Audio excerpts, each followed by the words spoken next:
A divulgação dos números envolvendo o desempenho do Poder Judiciário revelam que a situação dos tribunais é, no mínimo, preocupante.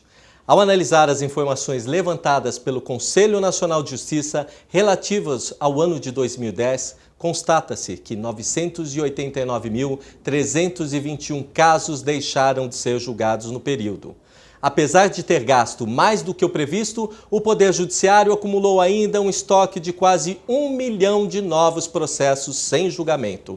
E no quesito economia, a performance do Judiciário foi desastrosa. A previsão para 2010 era de que as despesas com energia elétrica, telefone, papel, água, combustível tivessem redução de 2%. Porém, o que ocorreu foi um aumento de 17% nos gastos. Questão de Justiça vai analisar hoje o desempenho da Justiça brasileira. Estão gastando muito e produzindo pouco? Para nos ajudar a entender os números do Conselho Nacional de Justiça, convidamos o Dr. Marcos da Costa, que atualmente é o presidente em exercício da Ordem dos Advogados do Brasil, Seccional São Paulo.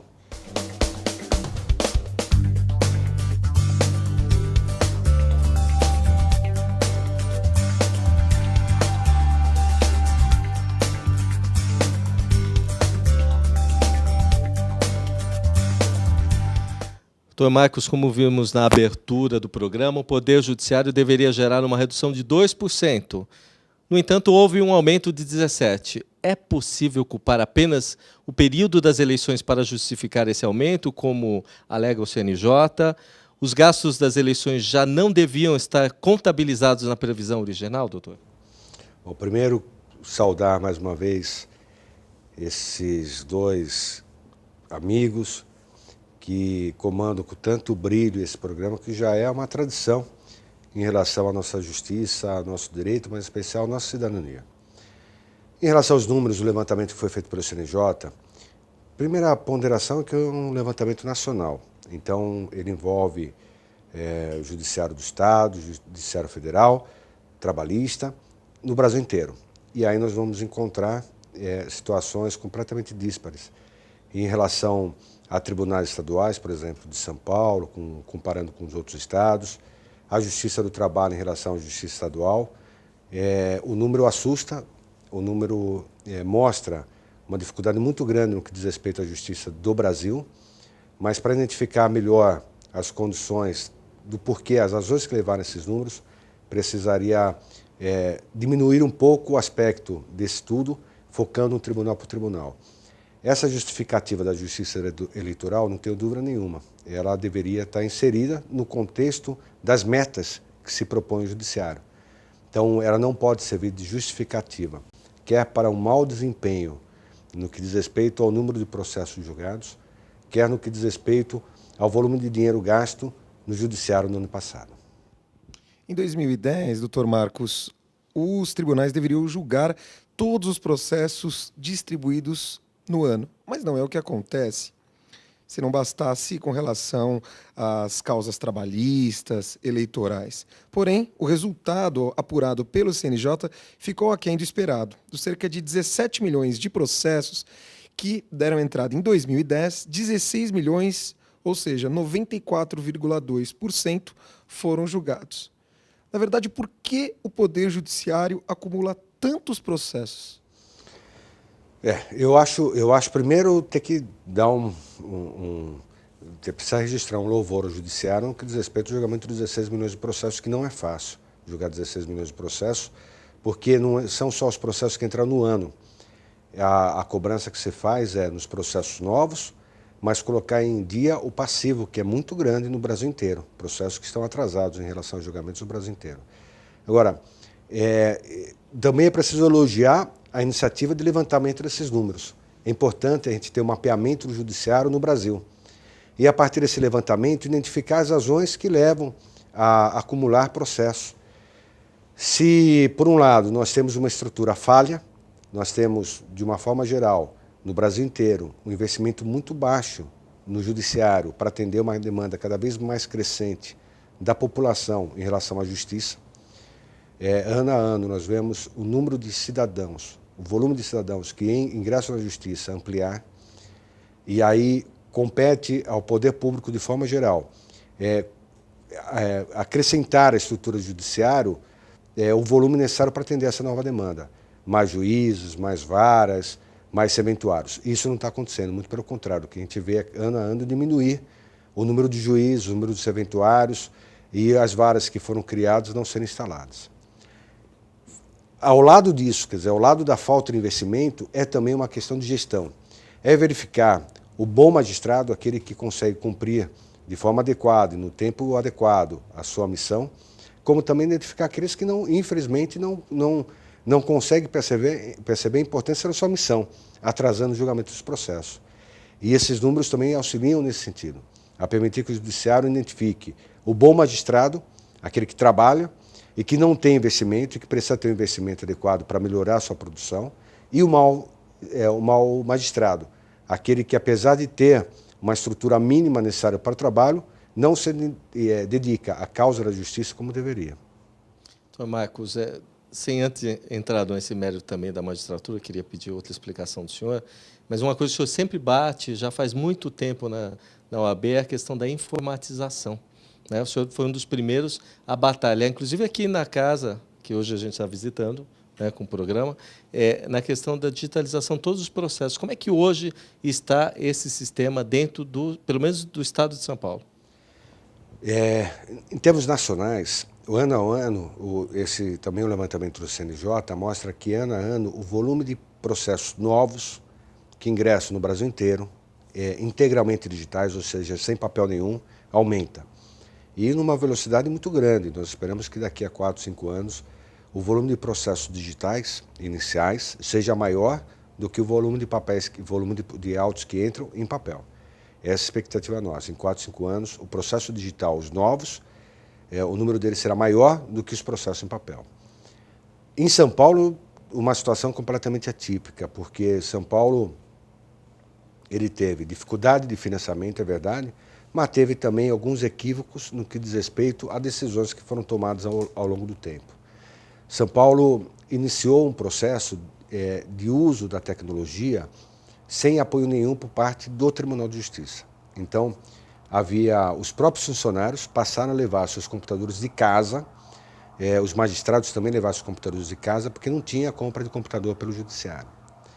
Até que houve uma greve, uma das greves do Judiciário, se eu não me engano, foi em 2002, foi em 2002 ou 2003, mas acredito que em 2002, e quando houve, foi a segunda greve do Judiciário, aqui de São Paulo, os serventuários, irados pela falta de reajuste dos seus salários, pegaram os computadores e levaram embora. Quando levaram embora os seus computadores, o tribunal percebeu que os dados dos processos estavam dentro dos computadores que não eram do tribunal, eram dos serventuários. Ao ponto do presidente do tribunal na época, se eu não me engano, era o presidente Márcio Bonilha, baixar um provimento alertando os serventuários que poderiam levar o computador para casa, porque o computador pertencia ao serventuário, mas tinha que, entre aspas, devolver a base de dados que estava, das informações dos processos que estavam no HD daqueles computadores. Naquele momento, chamou a atenção do tribunal para a necessidade de investimento em informatização, que não adiantava ficar aguardando os servidores da justiça, os magistrados, levarem computadores pessoais para trabalho. Era preciso que o tribunal investisse em tecnologia.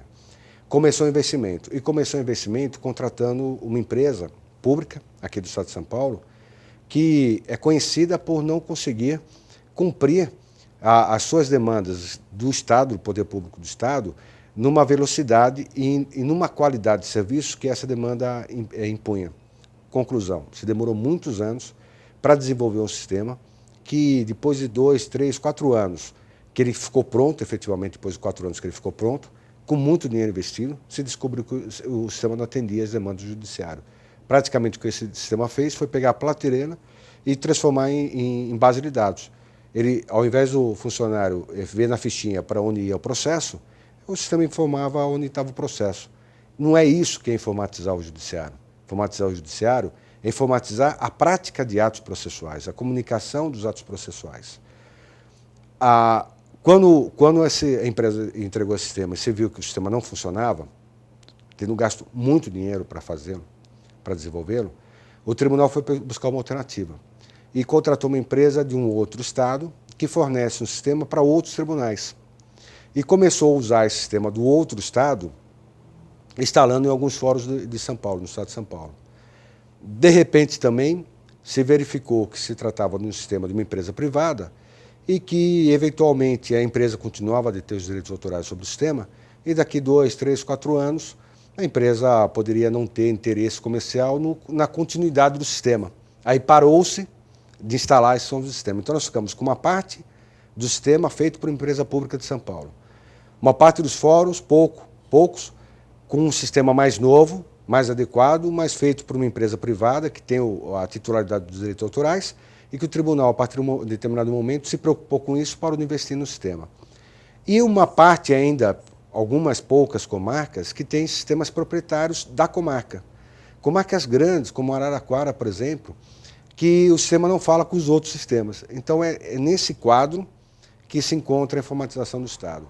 E por conta desse quadro é que hoje, ao contrário do que acontece do resto do Brasil inteiro, nós não conseguimos, por exemplo, de forma efetiva no Estado, praticar atos por meio eletrônico. Infelizmente, isso acredito que ainda vai demorar algum tempo. Há uma expectativa do CNJ estar desenvolvendo um sistema, que talvez esse sistema do CNJ possa ser incorporado pela Justiça de São Paulo. Ou seja, há anos se fala de informatização.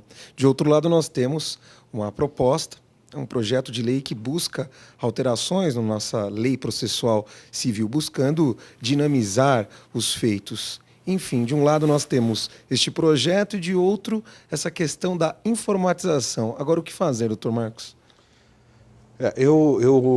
As propostas que têm vindo me parecem, elas incorrem num equívoco, principalmente a proposta do novo Código de Processo, que me parece que elas se destinam mais a resolver o problema da justiça, melhor, mais a resolver o problema dos tribunais do que resolver o problema da justiça, resolver o problema do jurisdicionado.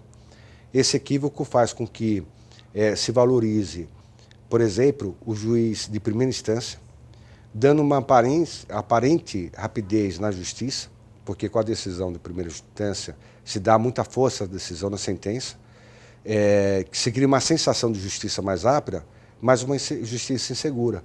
Porque mesmo que se diga, como que é o novo código, que a decisão de primeira instância já passe a valer, essa decisão está sujeita a recurso. E se esse recurso for provido pelo tribunal, há uma reversão de qualquer ato que foi praticado com base naquela decisão. Professor Antônio Cláudio da Costa Machado, em um congresso realizado agora, neste mês de abril, ele critica veementemente as alterações do Código de Processo Civil. E ele diz o seguinte, que com estas alterações, ao juiz de primeira instância seria aplicado ou seria passado a este juiz uma sensação de um juiz imperador. É isso. O senhor concorda com isso? Concordo muito. Só para exemplificar, o juiz pode decretar medidas durante o processo. Esse poder de decretar medidas, ele é limitado. Para que não tenha o juiz um poder quase soberano, o Código de Processo define algumas travas. Medidas como arresto, como sequestro. O Código diz quando pode ser aplicada, em que termos pode ser aplicada. E essa nova proposta simplesmente elimina todas as travas, a fazer com que o juiz possa decretar medida, mesmo e até mesmo sem que a parte peça. Então, o Código de Processo ele tem algumas finalidades, mas uma dessas finalidades é controlar o poder quase soberano que tem o juiz. E esse controle é que, infelizmente, o novo Código de Processo elimina. E o que vai permitir que cada juiz tenha, assim, quase que um império na sua vara. Nós temos excelentes juízes, mas nós temos que ponderar que o Código de Processo não se destina às pessoas, se destina às funções. E essas funções, infelizmente, elas não podem ser de tal ordem genérica e conter uma força de tal ordem, de uma tal grandeza, que permita ao juiz passar a tomar medidas quando, como, quando quiser, independente da vontade das próprias partes que participam do processo. Para puxar um pouco essa situação do magistrado, doutor Marcos, o senhor que anda muito pelo Estado, vai a vários fóruns, o senhor acha que hoje a situação até com a eleição do Calandra, a gente percebe isso, né, do desembargador Calandra, o magistrado ele tem condições de julgar tantos processos, porque tem fóruns abarrotados de processos, tem juiz com 200 mil, 300 mil processos. Como é que o advogado vê essa relação do magistrado nessa condição, às vezes, de cobrança que se tem desse lado, mas a situação talvez até desumana, às vezes, do julgador ali? Primeiro, um abraço ao desembargador Calandra, querido presidente da AMP, que tem constituído sempre uma grande parceria, principalmente com a OAB de São Paulo. Da mesma forma que a PAMAGES, o desembargador Paulo Dimas e o desembargador Roque Mesquita, eu tenho viajado com o desembargador Roque Mesquita num projeto inédito, que é discutir a justiça, magistratura, OAB, Ministério Público e serventuários numa grande mesa de debates no interior do Estado, junto à sociedade, discutir justiça junto à sociedade. É inédito isso. E certamente fará com que a sociedade perceba a importância da justiça e veja esse trabalho de toda a família forense com os olhos adequados. Professor Roque Mesquita foi meu professor na graduação, sempre muito dedicado e dedicado à magistratura. É verdade, muito é um exemplo de magistrado e nós, sem dúvida nenhuma, nos honramos de ter pessoas desse naipe, desse porte, dentro da magistratura de São Paulo. Agora, volto a dizer, essa questão é complicada, não tem uma solução simples, mas tem soluções. Exemplificar, primeiro, a exigência de produtividade por parte do magistrado. Tem que ser feito. Tem magistrado que, infelizmente, não desenvolve a sua missão como deveria. Mas a exigência de gerar relatórios sem que haja uma infraestrutura adequada, por exemplo, o sistema de informática, que permitisse o próprio sistema informar uma coisa simples, quantos processos entraram na vara, quantos saíram, quanto o número de despachos, quanto tempo está demorando, o sistema muito simples faria essa gestão. Como não tem esse tipo de sistema, principalmente na Estadual de São Paulo, os juízes são obrigados a fechar o cartório e contar na mão o número de processos. Então, para se dar uma gerência, instrumentos de gerenciamento do processo, para fazer com que ele ande de uma velocidade mais rápida, por falta de instrumento, acaba prejudicando o próprio andamento, porque o cartório fica fechado, quando deveria estar funcionando e fazendo com que os processos andassem, para contar na mão os processos. Agora tem saída. Eu hoje mesmo estava discutindo, nós temos em São Paulo, no Estadual de São Paulo, 19 milhões de processos em tramitação na primeira instância, 19 milhões para 2.061 magistrados. Nós temos 350 varas criadas, e quando o legislador diz a vara é criada, é porque ele reconhece que a vara atual não dá conta da demanda da sociedade. E essas 350 varas não são criadas, não são instaladas, são criadas, mas não são instaladas. Nós temos um passivo de mais ou menos, entre cargos e já aprovados e não ocupados ainda por magistrados, aqueles que deveriam ser aprovados, nós temos um passivo na ordem de 700 magistrados que deveriam estar trabalhando e não têm ocupado esses cargos. Dos 19 milhões, nós temos 9 milhões de execuções fiscais estaduais e municipais. Eu digo, vamos discutir a execução fiscal. Metade dos processos de São Paulo são execuções fiscais. Vamos discutir na origem. Vamos discutir, por exemplo, como esse crédito da execução fiscal ele é constituído. Isso é um crédito bom. Porque se as prefeituras se preocupassem com o crédito inicialmente, em só constituírem créditos bons, permitindo, por exemplo, que o contribuinte discutisse administrativamente esse crédito, certamente os 20%, 30% das execuções fiscais não existiriam. Tem execuções fiscais de créditos que não existem, cobranças inconstitucionais, ilegais, que são levadas ao judiciário e no judiciário são recusadas. Mas, até ser recusadas, o juiz tem que despachar, tem que mandar citar o devedor tem que fazer a sua defesa, tem que fazer penhora de bens, tem que analisar a defesa para depois de 2, 3 anos esse crédito ser declarado inconstitucional, quando na origem ele poderia ter sido feito. Então nós somos, por exemplo, uma prefeitura, nós levamos essa ideia a uma prefeitura, a prefeitura topou estar, inclusive projeto nossa autoria, projeto de lei nossa autoria, criando o conselho de contribuintes na prefeitura, a fazer com que uma execução fiscal, antes da execução fiscal, o fiscal vai lá e autua. O contribuinte defende. Se a defesa do contribuinte e o conselho fiscal, o conselho de contribuintes, ele é paritário. Metade dos julgadores são fiscais. Metade dos julgadores são indicados pela sociedade civil. Uma defesa vai ao Conselho do Contribuinte, o Conselho do Contribuinte vai analisar e vai dizer, olha, realmente o contribuinte tem razão, essa cobrança é indevida. Esse processo não vai para o judiciário. Ele já é eliminado no começo. Então, dos 9 milhões que tramitam, certamente uma boa parte deles, 500 mil, 1 milhão, não importa, mas uma parcela importante deles poderia não estar no judiciário.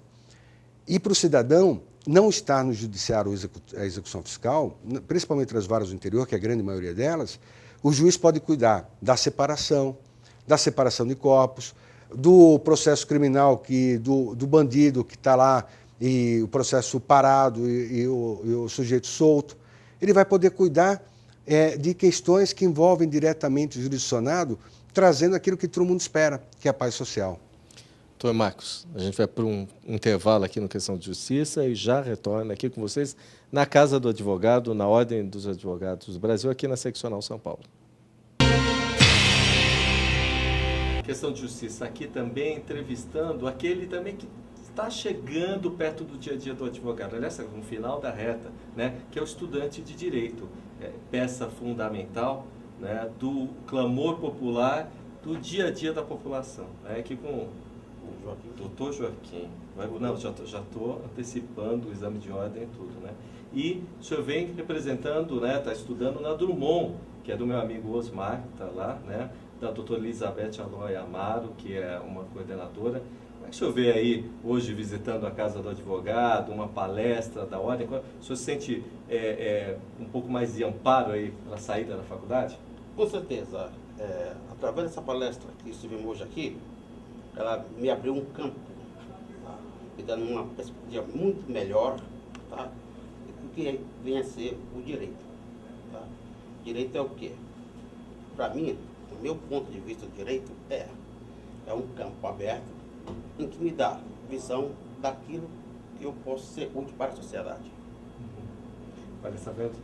É nato. O advogado começa a nascer, está no sangue, no DNA dele, né? Começa a trabalhar essa frequência social do dia a dia. Olha, doutor, obrigado. Espero que o senhor termine logo a faculdade, vai fazer um bom exame de ordem aí, né? Para passar logo e já contar nos quadros aí da OAB do Tatuapé. Eu só tenho a agradecer tanto a mim como a OAB e também a Faculdade de Drummond, tá? Que me dá essa oportunidade, tá? E para chegar aquilo que eu mais desejo, chegar à OAB, né? E futuramente com o Ministério Público, né? Vai conseguir. Até logo. Obrigado. Obrigado, doutor. Obrigado.